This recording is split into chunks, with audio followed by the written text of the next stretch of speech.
Shalom. Selamat pagi, Shalom. Sekali lagi, selamat pagi, Shalom. Selamat pagi, Shalom. Puji nama Tuhan, kita bersyukur di hari ini kita masih diberi kesehatan, kekuatan oleh Tuhan Yesus, dan pada hari ini kita masih boleh datang bersekutu, beribadah, mempermuliakan nama Tuhan. Dan mendasari persekutuan ibadah kita akan mendengarkan firman Tuhan. Saya mengajak teman-teman semua membuka kitab Bilangan pasal 20 ayat yang kedua sampai ayat yang ke-13. Kitab Bilangan pasal yang ke-20 ayat yang kedua sampai ayat yang ke-13.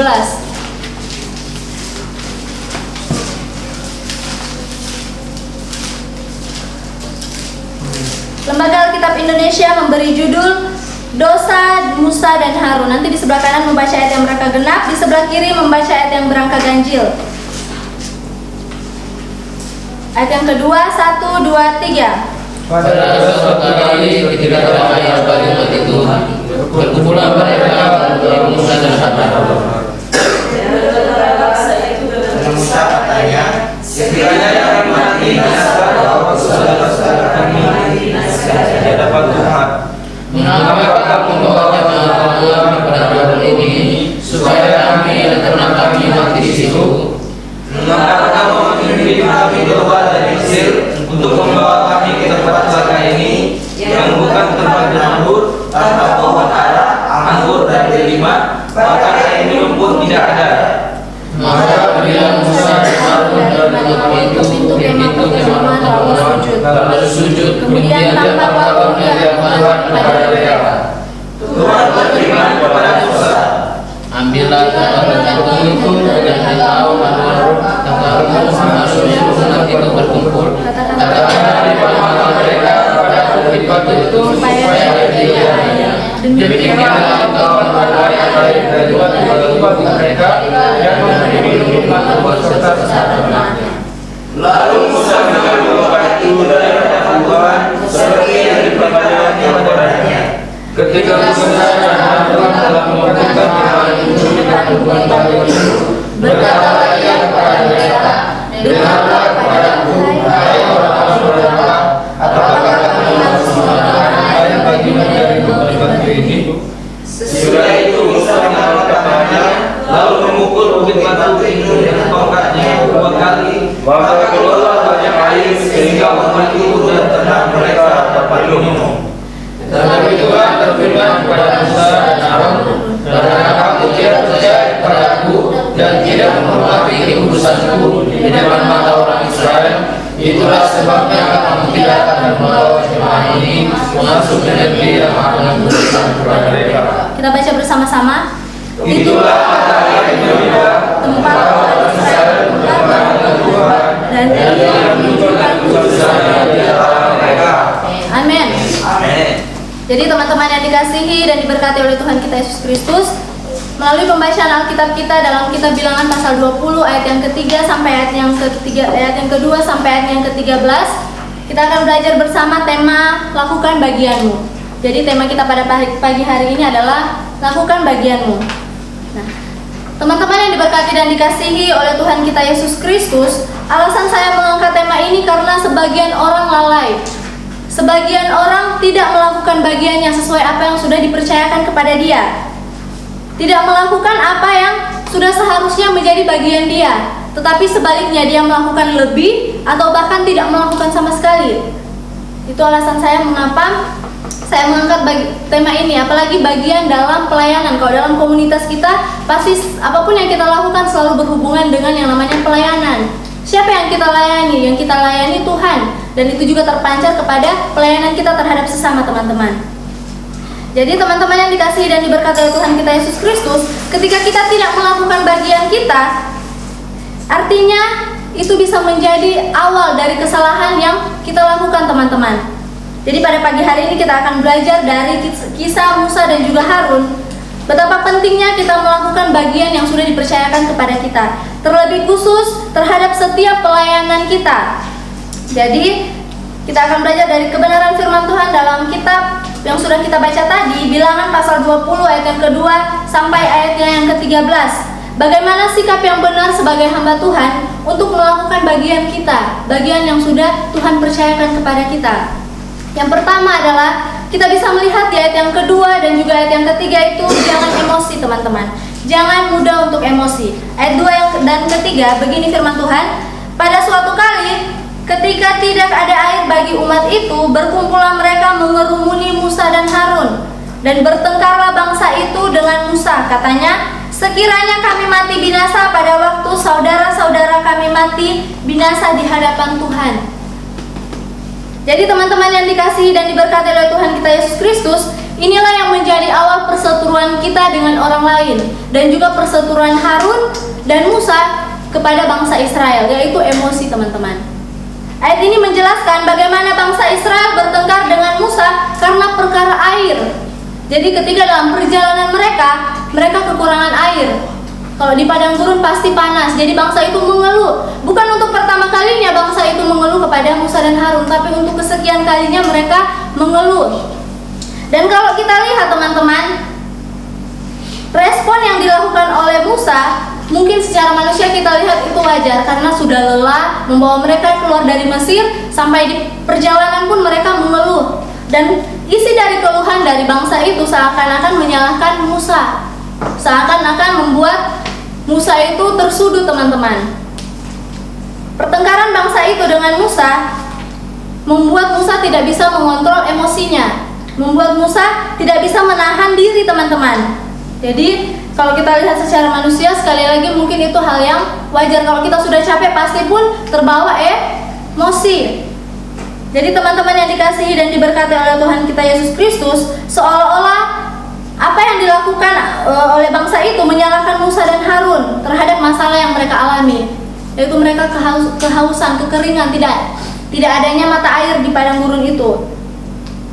Jadi teman-teman yang dikasihi dan diberkati oleh Tuhan kita Yesus Kristus, kita melihat bahwa amarah inilah yang membawa kejatuhan teman-teman. Amarah inilah yang membawa kejatuhan. Kita bisa melihat dalam kitab Yakobus pasal 1 ayat 20.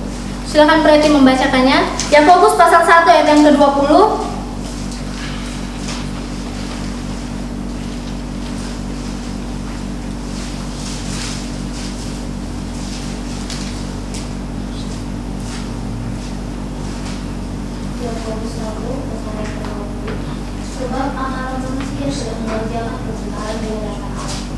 Sebab amarah manusia tidak mengerjakan kebenaran di hadapan Allah. Jadi apapun alasan kita untuk marah teman-teman, Yakobus mengatakan bahwa itu tidak mengerjakan kebenaran di hadapan Allah. Sebaliknya, itu membuat Allah murka, membuat Allah berbalik marah kepada kita.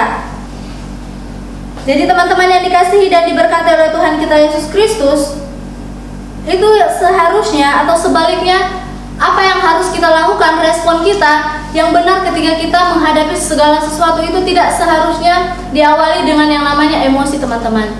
Karena memang secara manusia yaitu emosi itu selalu melekat dalam diri kita tidak bisa lepas, bahkan tidak bisa kita jadwalkan, saya harus emosi jam segini dan sebagainya. Emosi itu datang tiba-tiba sesuai dengan keadaan dan situasi yang kita alami. Kalau kita melihat dalam kehidupan kita, cara Tuhan ini berbeda dengan cara manusia teman-teman. Secara sekilas kita melihat apa yang dilakukan oleh Musa dan Harun ini dosa sepele, kesalahan sepele teman-teman. Tetapi kita melihat kalau dari ukuran Allah, ini adalah suatu kesalahan yang fatal yang dilakukan oleh Musa dan Harun, sehingga mengakibatkan Tuhan marah kepada mereka.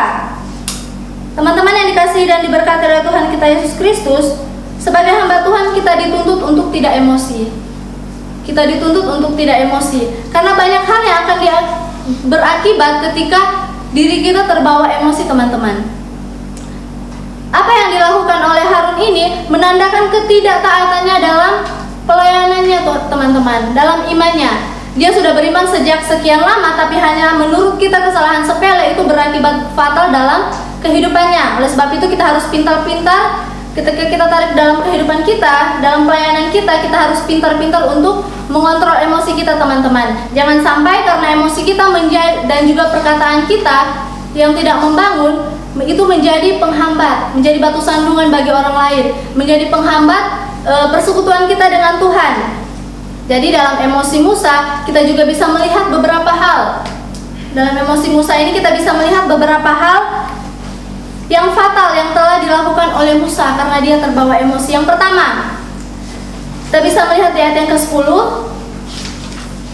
Kita baca di ayat yang ke-10, demikian firman Tuhan. Ketika Musa dan Harun telah mengumpulkan jemaah itu di depan bukit batu itu, berkatalah ia kepada mereka, "Dengarlah kepadaku, hai orang-orang durhaka.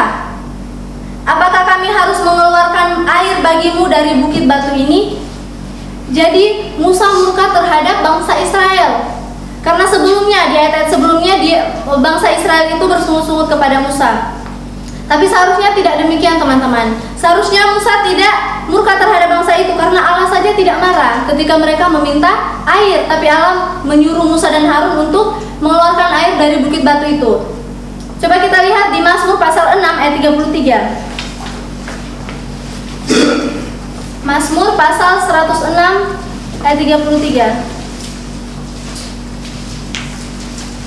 Demikian firman Tuhan, sebab mereka memahitkan hatinya sehingga ia teledor dengan kata-katanya. Mereka ini yang dimaksud adalah bangsa Israel, memahitkan hati Musa sehingga Musa teledor dengan kata-katanya. Saking emosinya, dia tidak bisa mengontrol kata-katanya. Nah, itu yang pertama, teman-teman, memurkai umat Tuhan. Kemudian hal yang kedua yang dilakukan Musa ketika dia marah adalah menyiratkan, dalam artian secara tidak langsung Musa dan Harun ini memakai kata kami. Coba, kalau kembali kita lihat di ayat yang ke-10, dalam perkataan itu dia menggunakan kata kami. Jadi seolah-olah seakan-akan Musa dan Harunlah yang akan membuat mujizat bagi bangsa Israel untuk mendatangkan air tersebut. Coba kalian baca di ayat yang ke-10, Bilangan pasal 20, balik lagi di ayat yang ke-10. Silakan Michael.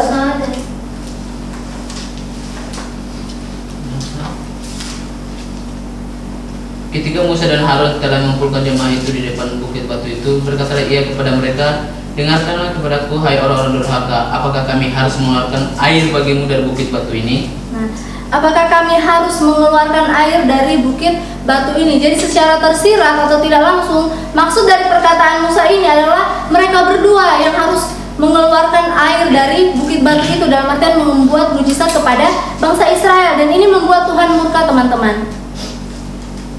Karena apapun yang mereka lakukan, mereka seakan-akan dan seolah-olah melampaui Tuhan. Jadi teman-teman yang dikasihi dan diberkati oleh Tuhan kita Yesus Kristus, itu yang kedua. Kemudian kita melihat yang ketiga, di ayat yang ke-12, kita bisa melihat bahwa tetapi Tuhan berfirman kepada Musa dan Harun, "Karena kamu tidak percaya kepadaku dan tidak menghormati kekudusanku di depan mata orang Israel, itulah sebabnya kamu tidak akan membawa jemaah ini masuk ke negeri yang kuberikan kepada mereka." Jadi ini menunjukkan ketidaktaatan dan juga ketidakpercayaan mereka. Sehingga oleh sebab itu Daud memukul bukit batu yang sebenarnya Tuhan menyuruh berkata kepada bukit batu itu supaya mengeluarkan air, tetapi karena emosi dari Musa, dia malah mengambil tongkatnya, mengangkat dan juga memukul bukit batu itu 2 kali. Jadi Daud tidak taat terhadap apa yang Musa tidak taat terhadap apa yang Tuhan katakan, teman-teman. Jadi teman-teman yang dikasihi dan diberkati oleh Tuhan kita Yesus Kristus, kembali lagi ke tema tadi, yaitu melakukan bagianmu. Dari ketiga hal yang dilakukan oleh Musa, karena emosi yang ada dalam dirinya membuat dia tidak bisa masuk ke tanah perjanjian. Selama kurang lebih 40 tahun perjalanan mereka dari tanah Mesir, tujuan mereka ke tanah perjanjian, tapi karena mungkin menurut manusia itu masalah sepele, berakibat fatal. Dia dan juga Harun kakaknya tidak bisa masuk ke tanah perjanjian, teman-teman. Jadi apa yang mereka terima dari akibat itu sangat fatal, teman-teman. Akibat dari emosi yang mereka alami ketika mereka berhadapan dengan bangsa Israel saat bangsa Israel bersungut-sungut. Jadi teman-teman yang dikasihi dan diberkati oleh Tuhan kita Yesus Kristus, melalui kisah ini, semakin kita dekat dengan Tuhan, maka semakin kita dituntut untuk hidup kita harus menghormati Tuhan, menghormati hadirat Tuhan, percaya sepenuhnya kepada Tuhan, jangan pernah ragu dengan apapun yang Tuhan katakan. Bahkan dalam pelayanan kita jangan bersungut-sungut, teman-teman. Ketika Tuhan masih mempercayakan kita suatu pelayanan, marilah kita lakukan itu dengan bersungguh-sungguh. Jangan saya lagi. Nah, itu tanpa sadar kita bersungguh-sungguh kepada Tuhan. Jadi teman-teman yang dikasihi dan diberkati oleh Tuhan kita Yesus Kristus, lakukan saja apa yang menjadi bagian kita dalam pelayanan. Jangan sampai keadaan dan juga situasi kita membuat kita bersungut-sungut terhadap pelayanan kita. Amin. Amin. Demikian kebenaran firman Tuhan. Biarlah firman Tuhan berkata, berbahagialah setiap orang yang mendengar dan juga melakukan kebenaran firman Tuhan dalam kehidupannya.